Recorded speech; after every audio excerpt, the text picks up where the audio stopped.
David had always wondered why this forest had a bump in a flat grass field. One day, he noticed a loose floorboard and decided to investigate. To his surprise, he found a hidden room that looked like it had been untouched for years. David's curiosity got the better of him, and he descended the stairs, ready to explore.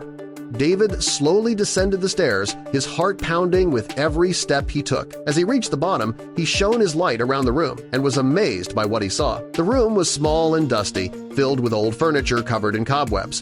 But there was something very odd about this room. A layer of dust covered the room. Well, almost, because at some spots the dust was brushed away. At first, David thought mice or rats could have done that, but then he started to hear noises coming from upstairs. There was someone in his kitchen. David rushed to the stairs, but it was too late. David saw a shadowy figure move through his kitchen, and they quickly placed the floorboards back on David's kitchen floor, trapping him in the dusty, dark room underground. This did not look good. But why was there a secret room underneath David's kitchen? Who trapped him in there? And will he get out? Before we start, smash the like button and make sure to subscribe if you haven't, and hit that notification bell so that you won't miss any new stories. David had always felt a strange chill beneath his feet whenever he entered the kitchen of his small cottage. The floors of the other rooms felt warm and comforting, but in the kitchen, his toes were always met with a cold and clammy sensation. But he could never find out why. For years, he had assumed that it was just a quirk of the old house, but it still bothered him. One day, while washing his dishes, David heard a faint creaking noise coming from the ground. He stopped what he was doing and listened, trying to locate the source of the sound. It was a soft, rhythmic thumping that seemed to be coming from underneath his feet. He walked around the kitchen, tapping on the floor with his foot, trying to pinpoint where the noise was coming from. As he walked towards the sink, the sound grew louder, and he realized it was coming from the floorboards. David knelt down and examined the tiles around the sink, searching for any signs of damage or weakness. He quickly felt a wet spot and immediately knew what was going on. His faucet was leaking, and the sound was coming from the water dripping down. There was one problem, though. David had absolutely no experience in plumbing, so he called a plumbing service. But they had bad news for him. The soonest they could arrive was in 2 days. David had no time to wait for 2 days. He had to fix the leaking sink as soon as possible. Otherwise, his floorboards would be ruined, so he decided to fix it on his own. What could go wrong, he thought, but little did he know he was about to stumble upon something he never even dared to think about. He grabbed everything he had and got to work, turning off the water and following the pipes. But he soon stumbled upon a problem. While he walked around his kitchen, he noticed one problem after another. At first, he realized the water pipes ran deep down underneath his house. And after that, he noticed a loose floorboard. He stepped onto the board a few times, and it would creak and slightly lift up each time.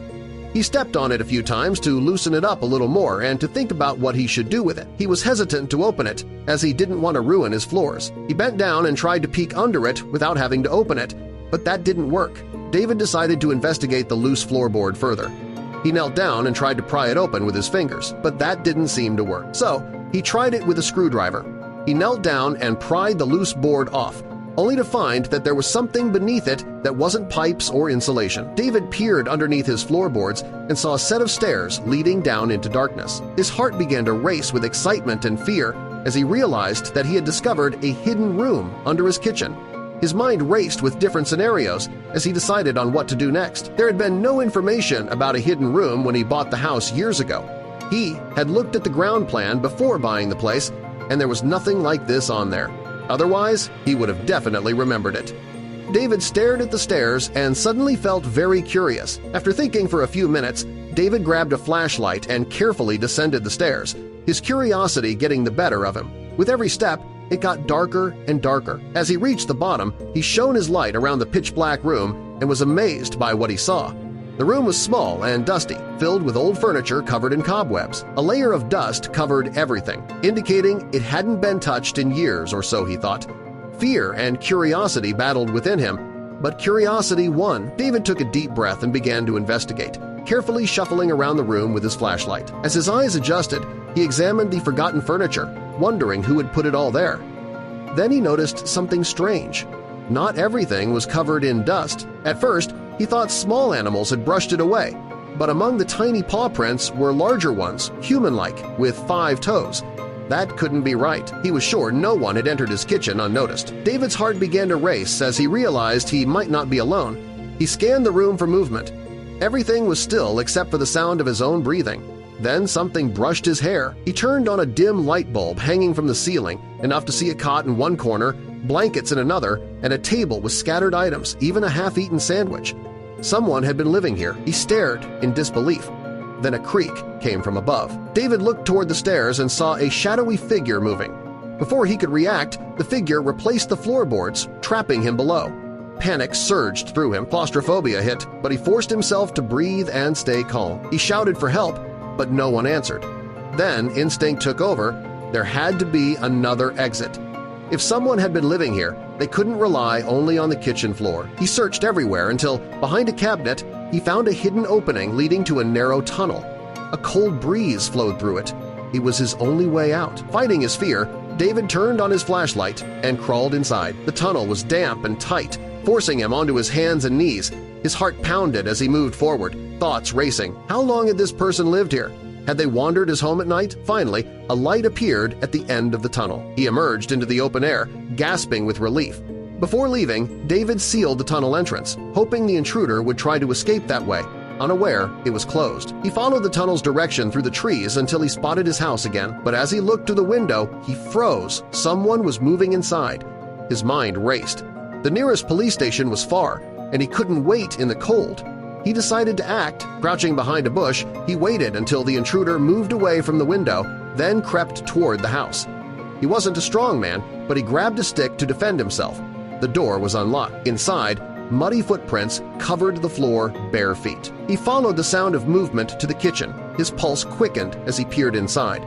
The intruder was standing with his back turned, calmly making a sandwich from David's bread. David took a deep breath to steady his nerves. "Who are you?" he demanded. The man froze, silent. "Turn around," David ordered, voice trembling between fear and anger. But the intruder didn't move.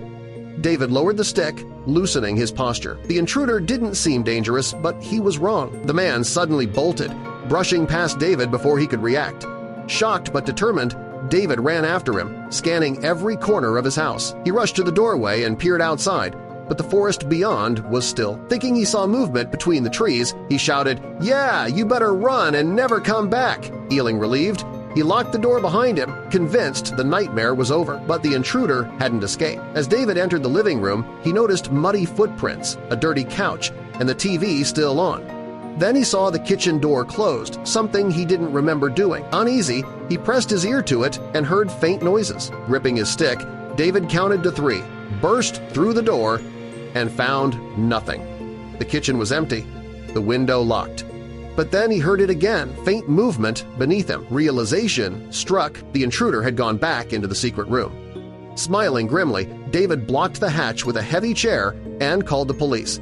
They told him to wait, but patience wasn't David's strength. He crawled through the tunnel once more, heart pounding. Inside, he found the intruder mumbling to himself.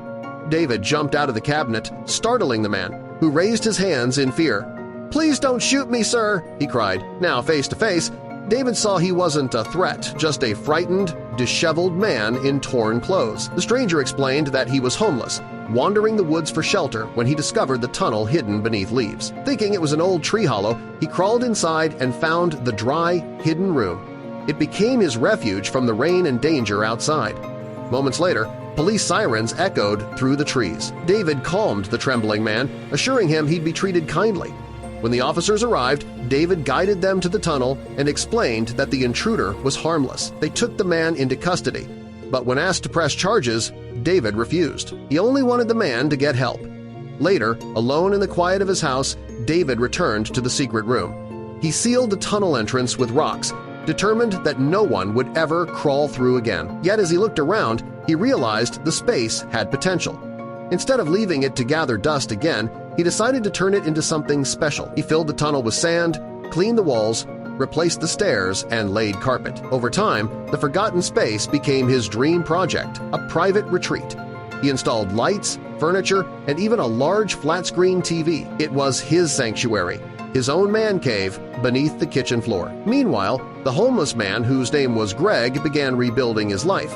With help from a shelter David arranged for him, Greg found work and eventually rented a small apartment. He never forgot the kindness shown to him. Months later, he returned to repay David for the trouble he had caused. David initially refused the money, but Greg insisted, asking him to donate part of it to the shelter that had given him a second chance. David agreed and used the rest to perfect his man cave, the unexpected gift that came from a terrifying discovery. No one ever broke into David's house again, and he finally felt safe.